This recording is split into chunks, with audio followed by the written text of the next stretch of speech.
বিশ্বনবী তারপরে বললেন ইয়াজুজ ওয়া মাহজুজ, 2 নম্বর ফিতনা, 2 নম্বর কিয়ামতের আলামত হলো, 2 নম্বর আলামত হলো ইয়াজুজ ওয়া মাহজুজ, ইয়াজুজ মাজুজ।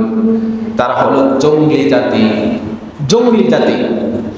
হযরত নূহ আলাইহিস সালামের 4টা সন্তান ছিল, 4টা সন্তান ছিল। একজনের নাম হলো হাম, আরেকজনের নাম সাম, আরেকজনের নাম হলো ইয়াফাস, আরেকজনের নাম হলো কানআন।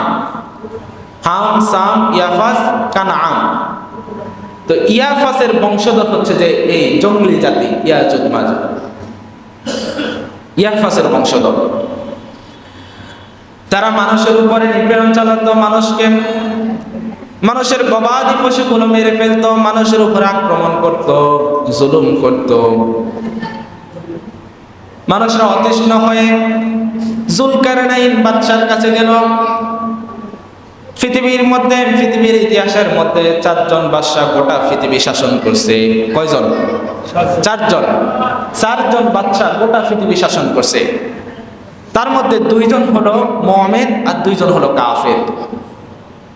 2 জন মুমিন, 2 জন কাফের। মুমিনের মধ্যে একজন হলো আল্লাহর নবী সাইয়েদনা সুলাইমান আলাইহিস সালাম, আরেকজন হলো এই যুলকারনাইন বাদশা, সে গোটা পৃথিবী শাসন করছে। মানুষরা যুলকারনাইন বাদশার কাছে গিয়ে বলল, যুলকারনাইন, এই জঙ্গলি জাতিগুলো ইয়াজুজ মাজুজ, এই জঙ্গলি জাতিগুলো আমাদের উপর আক্রমণ করে, তারা আমাদের উপর আক্রমণ করে, জুলুম করে, আমাদের গবাদি পশুগুলোকে মেরে ফেলে, খেয়ে ফেলে। যুলকারনাইন বাদশাকে বলল, বাদশা, আপনি আমাদের জন্য এমন একটা দেওয়াল তৈরি করে দেন, এমন একটা প্রাচীর তৈরি করে দেন, তারা যেন এই পাশে না আসতে পারে। আপনি আমাদেরকে সাহায্যটা করেন, আমরা আপনাকে ট্যাক্স দিব, টাকা দিব। আল্লাহ রাব্বুল আলামিন এটাই বলতেছেন, ক্বালু ইয়া যাল করনাইনি ইন্না ইয়াহজুজ ওয়া মাহজুজ মুফসিদুন। আল্লাহ বলতেছে ইয়াজুজ মাজুজের হাত থেকে বাঁচার জন্য মানুষ গেল যুলকারনাইন বাদশার কাছে একটা প্রাচীর ঢালাই করে দেওয়ার জন্য। যুলকারনাইন বাদশার কাছে যখন এটা বলল, যুলকারনাইন বাদশা বলল, তোমরা আমাকে ট্যাক্স দেওয়া দরকার নাই, আমাকে টাকা দেওয়া লাগবে না, তোমরা শুধুমাত্র আমাকে সাহায্য করবা, তোমরা নিজেরা পরিশ্রম করে আমাকে সাহায্য করবা, তোমরা আমার সাথে থাকো। বর্তমান কৃষ্ণ সাগর এবং আরেক পাশে হচ্ছে যে এটা কি বলে জানি, কাস্পিয়ান সাগর। এই সাগরের মাঝখানে, 2 সাগরের মাঝখানে পাহাড়ি এরিয়া, পাহাড়ের মাঝখানে একটা ড্রেন আছে, ড্রেন। এই ড্রেনের মাঝ বরাবর যুলকারনাইন বাদশা একটা দেওয়াল তৈরি করে দিলেন, বিশাল বড় সীসা ঢালাই করে দেওয়াল তৈরি করে দিলেন। এখন আর ইয়াজুজ মাজুজ আর এদিকে আসতে পারে না, তারা প্রতিদিন ভাঙে দেওয়ালটা। তারা কিন্তু আমাদের জাতি, জঙ্গলি জাতি।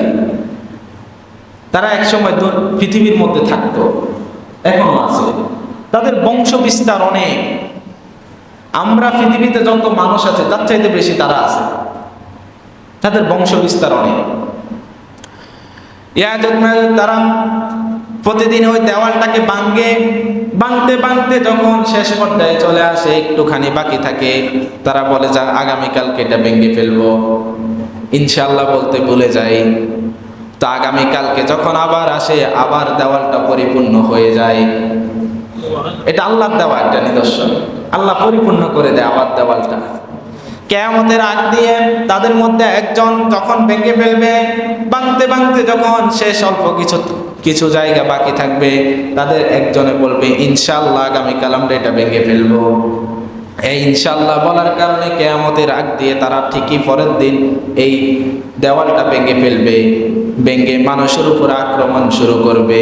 এটা হলো কিয়ামতের 2 নম্বর আলামত। কিয়ামতের কয় নম্বর আলামত?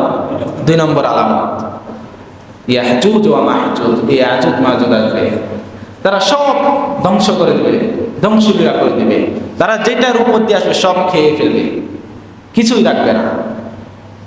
জঙ্গলি জাতি সব ধ্বংস করে ফেলবে।